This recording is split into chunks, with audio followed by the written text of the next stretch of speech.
शुश्रूषामणिम् विश्वेशमिष्टदं वन्दे परिव्राट् चक्रवर्तिनम् उत्थिते परिकल्पितशरवृतो वर्त्मा पुनर्जन्मनाम् आत्मेत्यात्मविदां कृतश्चेदतां कृतामरज्योतिषाम् लोकानां प्रलयोदयस्थितिविभुश्चानेकधा यश्रुतो वाचं न सदधात्वनेककिरणस्त्रैलोक्यदीपो रविः यस्योदये जगदिदं प्रतिबोधमेति मध्यस्थितो प्रसरति प्रकृतिक्रियासु अस्तङ्गतो स्वपति चोच्छ्वसितैकमात्रं भानुस्सेव जयति प्रकटप्रभावः ನಿನ್ನೆ ದಿವಸ ನಾವು ಅಕ್ಷರಕ್ಕೆ ಸಂಖ್ಯೆಗಳನ್ನು ನೋಡುವಂತಹ ಒಂದು ವಿಧಾನವನ್ನೆಲ್ಲ ನೋಡಿದ್ದೇವೆ. ಈಗ ವಿಷನಾಡಿಕ ಯಾವ ನಕ್ಷತ್ರದಲ್ಲಿ ಎಷ್ಟು ಗಳಿಗೆಗಳು ವಿಷನಾಡಿಗಳು, ಯಾವ ನಕ್ಷತ್ರದಲ್ಲಿ ಎಷ್ಟು ಗಳಿಗೆಗಳು ಅಮೃತನಾಡಿಕೆಗಳು ಅಂತೇಳಿ ತಿಳ್ಕೊಳ್ಳುವ. ನಾವು ಮೊನ್ನೆ ಪಂಚಾಂಗದಲ್ಲಿ ವಿಷಗಟಿ ಅಂತೇಳಿ ನೋಡಿದ್ದೇವೆ. ಆ ವಿಷಗಟಿ ಅಂತ ಹೇಳಿದ್ರೆ ಯಾವುದು ಅಂತ ಹೇಳುವಂಥದ್ದು ಮುಂದಿನ ಶ್ಲೋಕದಲ್ಲಿ ತಿಳಿಸ್ತಾ ಇದ್ದಾರೆ. ಪರತಃ ನಾಡ್ಯಶ್ಚತುಸ್ರಃ ವಿಷಂ. ಯಾವತ್ತೂ ಕೂಡ ವಿಷನಾಡಿಕೆ ಆಗ್ಲಿ ಅಮೃತನಾಡಿಕೆ ಆಗ್ಲಿ ಯಾವ ಗಳಿಗೆ ಅಂತ ಸೂಚನೆ ಮಾಡಿದ್ದಾರೆ ಅಲ್ಲಿಂದ 4 ಗಳಿಗೆಗಳ ಕಾಲ ವಿಷನಾಡಿಕೆ ಅಂತ ಅರ್ಥ. ಅಥವಾ ಅಲ್ಲಿಂದ 4 ಗಳಿಗೆಗಳ ಕಾಲ, ಇಲ್ಲಿ ಯಾವ ನಕ್ಷತ್ರದಲ್ಲಿ ಎಷ್ಟು ಗಳಿಗೆ ಅಂತ ಇಲ್ಲಿ ಹೇಳಿದ್ದಾರೆ ಶ್ಲೋಕದಲ್ಲಿ, ಅಲ್ಲಿಂದ 4 ಗಳಿಗೆಗಳ ಕಾಲ ಅಂತ ಇಟ್ಕೊಳ್ಬೇಕು. ಅದನ್ನು ನೋಡಿದಾಗ ಇನ್ನು ಸರಿಯಾಗಿ ಅರ್ಥ ಆಗ್ತದೆ. ಶ್ಲೋಕ ನೋಡುವ.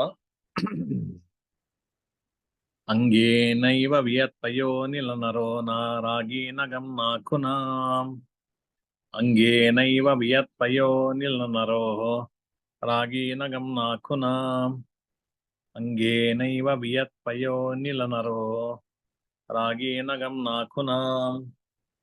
ದಿವ್ಯಂ ರಾಷ್ಟ್ರ ನರೋ ಭಯಾದ್ವಿಟನಟೋ ವಾದ್ಯೀರ್ನರೋ ವೀರನುತು. ದಿವ್ಯಂ ರಾಷ್ಟ್ರ ನರೋ ಭಯಾದ್ವಿಟನಟೋ ವಾದ್ಯೀರ್ನರೋ ವೀರನುತು. ದಿವ್ಯಂ ರಾಷ್ಟ್ರ ನರೋ ಭಯಾದ್ವಿಟನಟೋ ವಾದ್ಯೀರ್ನರೋ ವೀರನುತು. ನಿಷ್ಠಾ ನಿತ್ಯನಯೋದಕಂ ತು ಕವಿರಾ ನಿಂಬೋ ನಿಶಾ ವಕ್ತ್ರನುತು. ನಿಷ್ಠಾ ನಿತ್ಯನಯೋದಕಂ ತು ಕವಿರಾ ನಿಂಬೋ ನಿಶಾ ವಕ್ತ್ರನುತು. ಹವ್ಯಾಶಾದಿಶ್ರುತಾನತೀತ್ಯ ಪರತೋ ನಾಡ್ಯಶ್ಚತಸ್ರೋ ವಿಷಂ. ಹವ್ಯಾಶಾದಿಶ್ರುತಾನತೀತ್ಯ ಪರತೋ ನಾಡ್ಯಶ್ಚತಸ್ರೋ ವಿಷಂ. ಹವ್ಯಾಶಾದಿಷು ನಾತಾನತೀತ್ಯ ಪರತೋ ನಾಡ್ಯಶ್ಚತಸ್ರೋ ವಿಷಂ.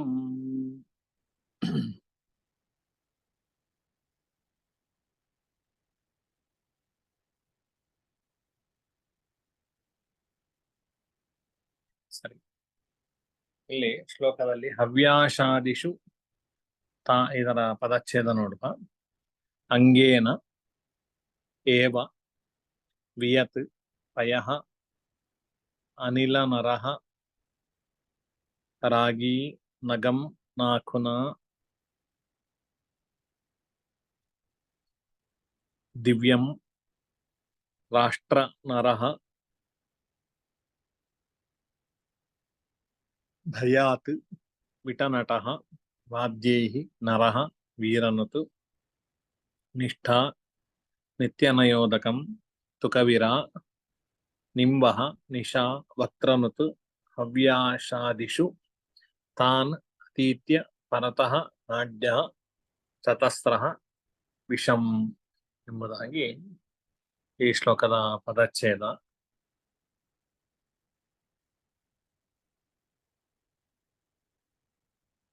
ಈ ಶ್ಲೋಕದಲ್ಲಿ ನಮಗೆ ಅದರ ಸಂಖ್ಯೆಗಳನ್ನ ತಿಳಿಸ್ತಾ ಇದ್ದಾರೆ. ಹವ್ಯಾಶಾದಿಷು ತಾನತೀತ್ಯ ಪರತಃ ನಾಡ್ಯ ಚತಸ್ರಃ ವಿಷಂ.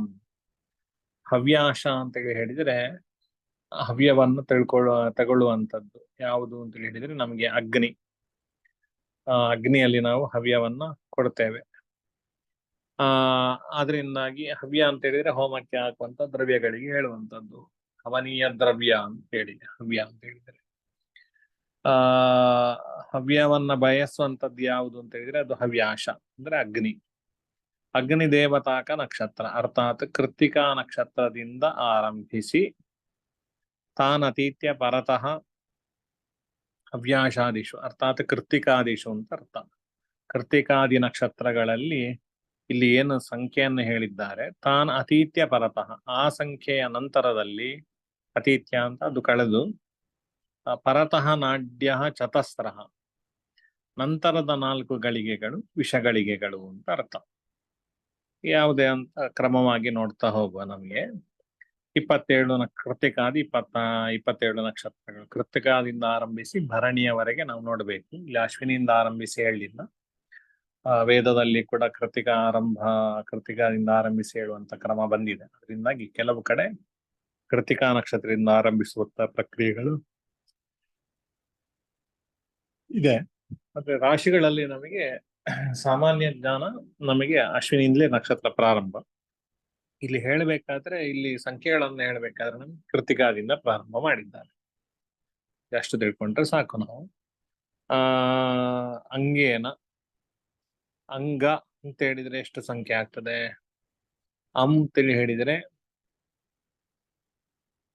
ಎಷ್ಟು? ನೀವೇ ಹೇಳಿ.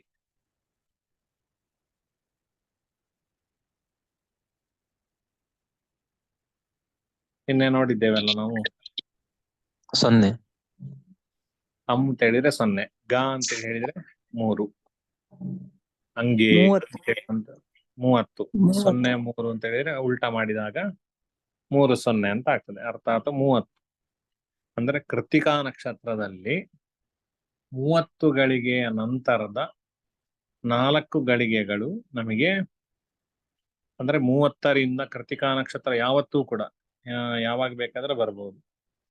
ಆ ನಕ್ಷತ್ರದಲ್ಲಿ ಯಾವತ್ತು 30 ಗಳಿಗೆ ಯಾವಾಗ ಆಗ್ತದೆ ನೋಡಿಕೊಂಡು, ಆ 30 ಗಳಿಗೆಯ ನಂತರದ 4 ಗಳಿಗೆಗಳು ನಮಗೆ ಪ್ರತಿ ಸಲವೂ ವಿಷಘಟಿ ಆಗಿರ್ತದೆ. ನೈವ ನಮಗೆ ಇನ್ನು ಕೃತಿಕಾ ಆದ್ಮೇಲೆ ರೋಹಿಣಿ ನಕ್ಷತ್ರಕ್ಕೆ ನೈವ ಅಂತ ಹೇಳಿದ್ರೆ ಎಷ್ಟು? ನಾ ಅಂತ ಹೇಳಿದ್ರೆ 0, ವಾ ಅಂತ ಹೇಳಿದ್ರೆ 4. ಅಂದ್ರೆ ಅಂಕಾನ ಮಾಮತೋಗತಿಯ ಮಾಡಿದಾಗ 4 0 ಅರ್ಥಾತ್ 40 ಆಗ್ತದೆ. 40 ಗಳಿಗೆಯಿಂದ 44 ಗಳಿಗೆವರೆಗಿನ ಏನು ಸಮಯ ಇದೆ ಅದು ರೋಹಿಣಿ ನಕ್ಷತ್ರದಲ್ಲಿ ವಿಷಘಟಿ ಆಗಿರ್ತದೆ. ಹಂಗೇನೈವ ವಿಯತ್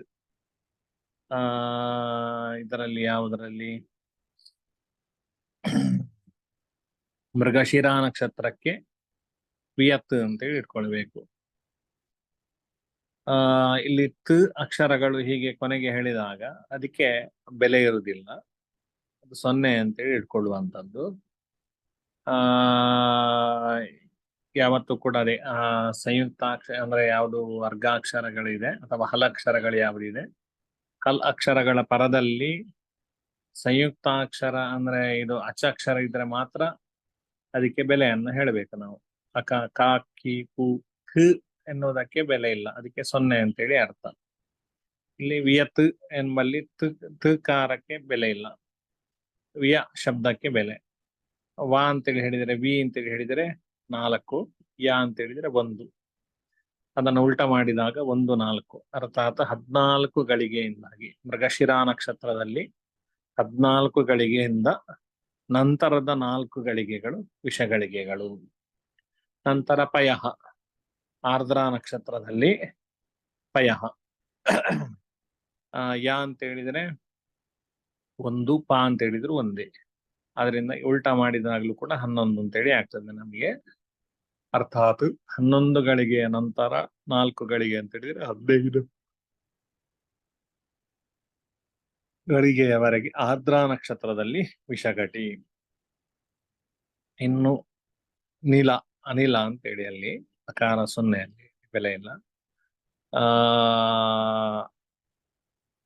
ನಾ ಅಂತೇಳಿ ಹೇಳಿದ್ರೆ 0, ಲಾ ಅಂತೇಳಿ ಹೇಳಿದ್ರೆ 3, ಉಲ್ಟಾ ಮಾಡಿದಾಗ 30 ಅಂತೇಳಿ ಆಗ್ತದೆ. ಅಲ್ಲಿ ಅಂದ್ರೆ ಅನಿಲ ಶಬ್ದ ಅದನ್ನ ಪೂರ್ವ ಲೋಪ ಸಮಾಸ ಆಗ್ತದೆ ಅದು. ಅದರಿಂದಾಗಿ ನಿಲ ಅಂತ ಅಂದ್ರೆ ಅದರ ಅರ್ಥ ಅನಿಲ ಅಂತೇಳಿ ಇಲ್ಲಿ ಬರಿಬೇಕಾದ್ರೆ ನಿಲ ಅಂತೇಳಿ 30 ಅಂತೇಳಿ ಆಗ್ತದೆ. ಲ ಅಂತ ಹೇಳಿದ್ರೆ 3, ನ ಅಂತ ಹೇಳಿದ್ರೆ 0. ಅರ್ಥ ಅನಿಲ ಉಲ್ಟಾ ಅಂತಂದ್ರೆ ಮಾಡಿದಾಗ ಆಗ ಆ? 0 ನಾಗ 0 3 ಬಂದ್ರೆ 300 ಆಗಲ್ವಾ ಅದು? ಅದನ್ನೇ ಹೇಳಿದ್ದು, ಅದು ಪೂರ್ವಲೋಪ ಸಮಾಸ. ಅದು ಹೇಳಲಿಕ್ಕೆ ಉಚ್ಚಾರಣೆಗೆ ನಮಗೆ ಶಬ್ದಕ್ಕೆ ಅನಿಲ ಅಂತ ಹೇಳಿ, ಬರಿಬೇಕಾದ್ರೆ ನೀಲ ಅಂತ ಮಾತ್ರ ಬರೀ, ನೀಲ. ನಿಲ ಅಂತ ಮಾತ್ರ ತಗೊಳ್ಳುವ ಅಂತ ಅಷ್ಟೇ. ಆಯ್ತು. ಸರಿ ಸರಿ. 30 ಅಂತ ಹೇಳಿ. ಯಾವ ನಕ್ಷತ್ರಕ್ಕೆ 30? ಇನ್ನು ನೀವೇ ಹೇಳ್ತಾ ಹೋಗಿ. ಆಯ್ತಾ? ಪುನರ್ವಸು. ಆರ್ದ್ರ ಆದ್ಮೇಲೆ ಪುನರ್ವಸು ನಕ್ಷತ್ರಕ್ಕೆ ಪುನರ್ವಸುಗೆ 30 ಗಳಿಗೆಯಿಂದ 34 ಗಳಿಗೆಯವರೆಗೆ ನಮಗೆ ವಿಷಘಟಿ ಆಗಿರ್ತದೆ. ನರಹ, ಪುಷ್ಯ ನಕ್ಷತ್ರಕ್ಕೆ ನರಹ. ನರಹ ಅಂತ ಹೇಳಿದ್ರೆ ಎಷ್ಟು? ನ ಅಂತ ಹೇಳಿದ್ರೆ 0, ರ ಅಂತ ಹೇಳಿದ್ರೆ 2, ಅಂದ್ರೆ 2 0 20 ಆಗ್ತದೆ ಅಂಕಾನ ವಾಮತಗತಿ ಮಾಡಿದಾಗ. ಹಾಗಿದ್ದಾಗ 20 ಗಳಿಗೆಯಿಂದ ಪುಷ್ಯ ನಕ್ಷತ್ರದಲ್ಲಿ 24 ಗಳಿಗೆಯವರೆಗೆ ವಿಷಘಟಿ ಇರ್ತದೆ. ಮುಂದಿನ ನಕ್ಷತ್ರ ಯಾವುದು? ಆಶ್ಲೇಷ. ಆಶ್ಲೇಷ. ಆಶ್ಲೇಷ ನಕ್ಷತ್ರಕ್ಕೆ ರಾಗಿ. ಎಷ್ಟು? ರ ಅಂತ ಹೇಳಿದ್ರೆ ಎಷ್ಟು?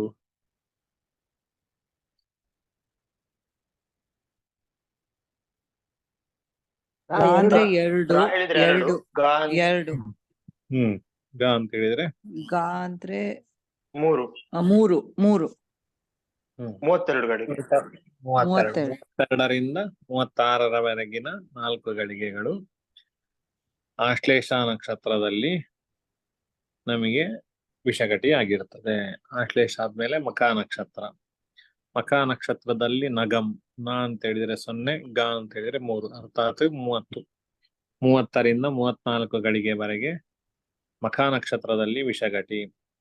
ಹುಬ್ಬ ನಕ್ಷತ್ರ. ಇವತ್ತು ಹುಬ್ಬ ನಕ್ಷತ್ರ ಉಂಟಲ್ಲ, 4. 4 ಅಂತ ಹೇಳಿದ್ರೆ ಎಷ್ಟಾಗ್ತದೆ? ನ ಅಂತ ಹೇಳಿದ್ರೆ 0, ಖ ಅಂತ ಹೇಳಿದ್ರೆ 4 ನ ಅಂತೇಳಿ ಇಟ್ಕೊಳ್ಬಹುದು. 4 0 4 0, ಅರ್ಥಾತ್ ಅದನ್ನ ಮಾಡಿದಾಗ 0 4 0 ಅಂತೇಳಿ ಆಗ್ತದೆ ಅಂಕಾನ ವಾಮತಗತಿ ಮಾಡಿದಾಗ. ಅರ್ಥಾತ್ 40 ಎಂಬುದಾಗಿ ಅರ್ಥ. 40ಕ್ಕೆ ನಮಗೆ ಅಲ್ಲ, ಗುರುಗಳೇ 20 ಅಲ್ವಾ? ಸರಿ 20. 20.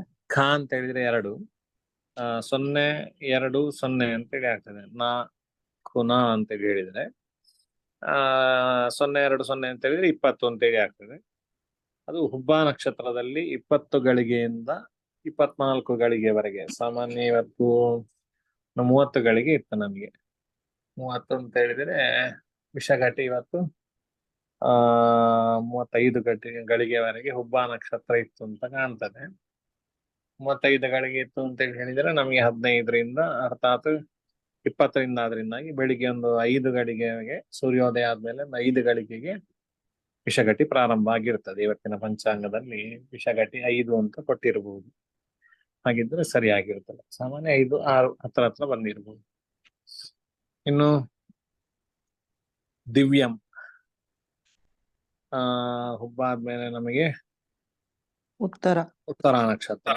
ಉತ್ತರ ನಕ್ಷತ್ರಕ್ಕೆ ದಿವ್ಯಂ ಎಷ್ಟಾಗ್ತದೆ? ದ ಅಂತ ಹೇಳಿದ್ರೆ 8, ಯ ಅಂತ ಹೇಳಿದ್ರೆ 1, ಉಲ್ಟಾ ಮಾಡಿದಾಗ 18 ಆಗ್ತದೆ ನಮಗೆ. 18. ಅದೇ 18ರಿಂದ 22 ಗಳಿಗೆವರೆಗೆ ನಮಗೆ ಉತ್ತರ ನಕ್ಷತ್ರದಲ್ಲಿ ವಿಷಘಟಿ. ಉತ್ತರ ಆದ್ಮೇಲೆ ನಮಗೆ ಹಸ್ತ ನಕ್ಷತ್ರ.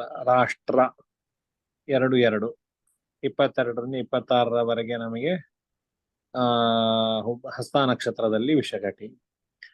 ಹಸ್ತ ನಕ್ಷತ್ರ ಆದ್ಮೇಲೆ ನಮಗೆ ಚಿತ್ರ ನಕ್ಷತ್ರ. ನರಹ. ನರಹ ಅಂತ ಹೇಳಿದ್ರೆ ನ ಅಂತ ಹೇಳಿದ್ರೆ 0, ರ ಅಂತ ಹೇಳಿದ್ರೆ 2, 20ರಿಂದ 24 ಗಳಿಗೆವರೆಗೆ ಚಿತ್ರ ನಕ್ಷತ್ರದಲ್ಲಿ ವಿಷಘಟಿ ಆಗಿರ್ತದೆ. ಭಯಾತ್. ತಕಾರಕ್ಕೆ ಅಲ್ಲಿ ಬೆಲೆ ಇಲ್ಲ, 0. ಭ ಅಂತೇಳಿ ಹೇಳಿದ್ರೆ 4, ಯ ಅಂತೇಳಿ ಹೇಳಿದ್ರೆ 1, ಅರ್ಥಾತ್ ಉಲ್ಟಾ ಮಾಡಿದಾಗ 14 ಅಂತೇಳಿ ಆಗ್ತದೆ. ಅಂದ್ರೆ 14ರಿಂದ 18 ಗಳಿಗೆಯವರೆಗೆ ಯಾವ ನಕ್ಷತ್ರದಲ್ಲಿ? ಸ್ವಾತಿ ನಕ್ಷತ್ರದಲ್ಲಿ ವಿಷಘಟಿ ಆಗಿರುತ್ತದೆ. ಸ್ವಾತಿ ಆದ್ಮೇಲೆ ವಿಶಾಖ. ವಿಟ. ಟ ಅಂತ ಹೇಳಿದ್ರೆ 2, ವಿ ಅಂತ ಹೇಳಿದ್ರೆ 4, 24 ಅರ್ಥ ಅಲ್ಲ. ಆ, ಹಾ, ಹದ್ನಾಲ್ಕು. ಇಲ್ಲಿ ಟ ಅಂತ ಹೇಳಿದ್ರೆ 1, ಹಾ 14. 14. ಅದೇ 14ರಿಂದ 18ರವರೆಗೆ ನಮಗೆ ವಿಶಾಖ ನಕ್ಷತ್ರದಲ್ಲಿ ವಿಷಘಟಿ. ನಟ ಪುನಃ ನ ಅಂತ ಹೇಳಿದ್ರೆ 0, ಟ ಅಂತ ಹೇಳಿದ್ರೆ 1, ಅರ್ಥಾತ್ 10ರಿಂದ 14 ಗಳಿಗೆಯವರೆಗೆ ನಮಗೆ ರಾಧಾ ನಕ್ಷತ್ರ ಅನುರಾಧ. ವಿಷಘಟಿ. ಜ್ಯೇಷ್ಠ ನಕ್ಷತ್ರ ವಾದ್ಯೈಹಿ. ವಾ ಅಂತ ಹೇಳಿದ್ರೆ 4, ಯಾ ಅಂತೇಳಿ ಹೇಳಿದ್ರೆ ಅಲ್ಲಿ ಎನ್ನುವಲ್ಲಿ ಯಾ ಉಂಟು. ಯಾ ಅಂತ ಹೇಳಿದ್ರೆ 1, ಅರ್ಥಾತ್ 14. 14ರಿಂದ 18 ಗಳಿಗೆವರೆಗೆ ಜ್ಯೇಷ್ಠ ನಕ್ಷತ್ರದಲ್ಲಿ ವಿಷಘಟಿ. ಇನ್ನು ಮೂಲ ನಕ್ಷತ್ರದಲ್ಲಿ ನರಹ. ನರಹ ಅಂತ ಹೇಳಿದ್ರೆ ನ ಅಂತ ಹೇಳಿದ್ರೆ 0, ರ ಅಂತ ಹೇಳಿದ್ರೆ 2, 20. ಮೂಲ ನಕ್ಷತ್ರದಲ್ಲಿ 20ರಿಂದ 24 ಗಳಿಗೆವರೆಗೆ ನಮಗೆ ವಿಷಘಟಿ. ಮತ್ತೆ ವೀರನುತು. ವೀರನುತು ಅಂತೇಳಿ ಹೇಳಿದ್ರೆ ಅಲ್ಲಿ ನೂತು ಅಂತ ಹೇಳುವಂತದ್ದು 0, 2 ಕೂಡ 0, 0. ವೀರ ಎಂಬಲ್ಲಿ ನಮಗೆ ರ ಅಂತ ಹೇಳಿದ್ರೆ 2, ವಿ ಅಂತ ಹೇಳಿದ್ರೆ 4, ಅರ್ಥಾತ್ 24. 24 ಗಳಿಗೆಯಿಂದ ಪೂರ್ವಾಷಾಢ ನಕ್ಷತ್ರದಲ್ಲಿ 28 ಗಳಿಗೆಯವರೆಗೆ ವಿಷಘಟಿ ಆಗಿರುತ್ತದೆ. ಇನ್ನು ನಿಷ್ಠ, ಉತ್ತರಾಷಾಢ ನಕ್ಷತ್ರದಲ್ಲಿ ನಿಷ್ಠ. ಷ್ಠ ಅಂತ ಹೇಳಿದ್ರೆ 2, ನ ಅಂತ ಹೇಳಿದ್ರೆ 0, ಅಂದ್ರೆ 20ರಿಂದ 24 ಗಳಿಗೆವರೆಗೆ ಉತ್ತರಾಷಾಢ ನಕ್ಷತ್ರದಲ್ಲಿ ವಿಷಘಟಿ. ಶ್ರವಣ ನಕ್ಷತ್ರದಲ್ಲಿ ನಿತ್ಯ. ಇಲ್ಲಿ ಅಭಿಜಿತ್ ಅನ್ನು ಹೇಳುದಿಲ್ಲ. ಶ್ರವಣ ನಕ್ಷತ್ರದಲ್ಲಿ ನಮಗೆ ನಿತ್ಯ. ನ ಅಂತ ಹೇಳಿದ್ರೆ 0, ಯಾ ಅಂತ ಹೇಳಿದ್ರೆ 1, ಅರ್ಥಾತ್ ಉಲ್ಟ ಮಾಡಿದಾಗ 10, 10ರಿಂದ 14. ಇನ್ನು ಶ್ರವಣ ಆದ್ಮೇಲೆ ಧನಿಷ್ಠ ನಕ್ಷತ್ರ ನಯಃ, ಅದು ಕೂಡ 10 ಅಂತೇಳಿ. ನ ಅಂತ ಹೇಳಿದ್ರೆ 0, ಯಾ ಅಂತ ಹೇಳಿದ್ರೆ 1, ಉಲ್ಟ ಮಾಡಿದಾಗ 10. 10ರಿಂದ 14 ಗಳಿಗೆವರೆಗೆ ಶ್ರವಣ ನಕ್ಷತ್ರದಲ್ಲಿ ಮತ್ತೆ ಧನಿಷ್ಠ ನಕ್ಷತ್ರದಲ್ಲಿ ವಿಷಘಟಿಯಾಗಿರ್ತದೆ. ಇನ್ನು ನಯೋದಕಂ. ದಕಂ ಅಂತ ಹೇಳಿದ್ರೆ ದ ಅಂತ ಹೇಳಿದ್ರೆ 8, ಕ ಅಂತ ಹೇಳಿದ್ರೆ 1, ಉಲ್ಟಾ ಮಾಡಿದಾಗ 18. 18ರಿಂದ 22 ಗಳಿಗೆವರೆಗೆ ಶತಭಿಷ ನಕ್ಷತ್ರದಲ್ಲಿ ವಿಷಘಟಿ ಆಗಿರ್ತದೆ. ಪೂರ್ವಭಾದ್ರ ನಕ್ಷತ್ರದಲ್ಲಿ ತುಕ. ತು ಅಂತ ಹೇಳಿದ್ರೆ 6, ಕ ಅಂತ ಹೇಳಿದ್ರೆ 1, 16ರಿಂದ 20 ಗಳಿಗೆವರೆಗೆ ಪೂರ್ವಭದ್ರ ನಕ್ಷತ್ರದಲ್ಲಿ ವಿಷಘಟಿ. ತುಕ ವೀರ. ಮತ್ತೆ ಉತ್ತರಾಭಾದ್ರ ನಕ್ಷತ್ರದಲ್ಲಿ ವಾ ಅಂತ ಹೇಳಿದ್ರೆ 4, ರಾ ಅಂತ ಹೇಳಿದ್ರೆ 2, ಅರ್ಥಾತ್ 24 ಆಗ್ತದೆ. 24ರಿಂದ 28 ಗಳಿಗೆವರೆಗೆ ಉತ್ತರಾಭಾದ್ರ ನಕ್ಷತ್ರದಲ್ಲಿ ವಿಷಘಟಿ. ರೇವತಿ ನಕ್ಷತ್ರದಲ್ಲಿ ನಿಂಬಹ. ನಿಮ್ ಅಂತೇಳಿ ಹೇಳಿದ್ರೆ 0, ಬಾ ಅಂತೇಳಿ ಹೇಳಿದ್ರೆ 3, ಅರ್ಥಾತ್ 3, 0. 30ರಿಂದ 34 ಗಳಿಗೆವರೆಗೆ ರೇವತಿ ನಕ್ಷತ್ರದಲ್ಲಿ ವಿಷಘಟಿ. ನಿಶಾ. ಶಾ ಅಂತ ಹೇಳಿದ್ರೆ 5, ನ ಅಂತ ಹೇಳಿದ್ರೆ 0, 50. ಅದರಿಂದಾಗಿ ಅಶ್ವಿನಿ ನಕ್ಷತ್ರದಲ್ಲಿ 50 ಗಳಿಗೆಯಿಂದ 54 ಗಳಿಗೆವರೆಗೆ ನಮಗೆ ವಿಷಘಟಿ. ವಕ್ತ್ರನುತು. ವಕ್ತ್ರ ವಾ ಅಂತೇಳಿ ಹೇಳಿದ್ರೆ 4, ತ್ರ ಎಂಬಲ್ಲಿ ರ ಸಂಖ್ಯೆಗೆ 2, ನುತು ಎಂಬುದು 2 ಕೂಡ 0, 0. ಅದರಿಂದಾಗಿ ಇಲ್ಲಿ ರ ವ ಅಂದ್ರೆ 2, 4, 24 ಆಗ್ತದೆ. ಭರಣಿ ನಕ್ಷತ್ರದಲ್ಲಿ 24ರಿಂದ 28 ಗಳಿಗೆಯವರೆಗೆ ನಾಡ್ಯಶ್ಚತಸ್ರಃ ವಿಷಂ. ಇದು ವಿಷಗಳಿಗೆಗಳು. ನಾಳೆ ಅಮೃತ ಗಳಿಗೆಯ ಬಗ್ಗೆ ನಾಳೆ ಪಾಠದಲ್ಲಿ ನೋಡುವ. ಇವತ್ತಿನ ಪಾಠ ಶ್ರೀಕೃಷ್ಣ ಅರ್ಪಣಮಸ್ತು. ಮೂರ್ತಿತ್ವೇ ಪರಿಕಲ್ಪಿತ ಶತಪಥೋ ವರ್ತ್ಮಾ ಪುನರ್ಜನ್ಮನಾಂ ಆತ್ಮೇತ್ಯಾತ್ಮವಿದಾಂ ಕರತಶ್ಚೇಡತಾಂ ಭರ್ತಾಮರಜ್ಯೋತಿಷಾಂ ಲೋಕಾನಾಂ ಪ್ರಲಯೋದಯ ಸ್ಥಿತಿ ವಿಭುಶ್ಚಾನೇಕಧಾಯ ಶ್ರುತೋ ವಾಚಂ ನ ಸದಧಾತ್ಮನೈಕ ಕಿರಣ ಸ್ತ್ರೈಲೋಕ್ಯ ದೀಪೋ ರವಿಃ. ಪಾಠದಲ್ಲಿ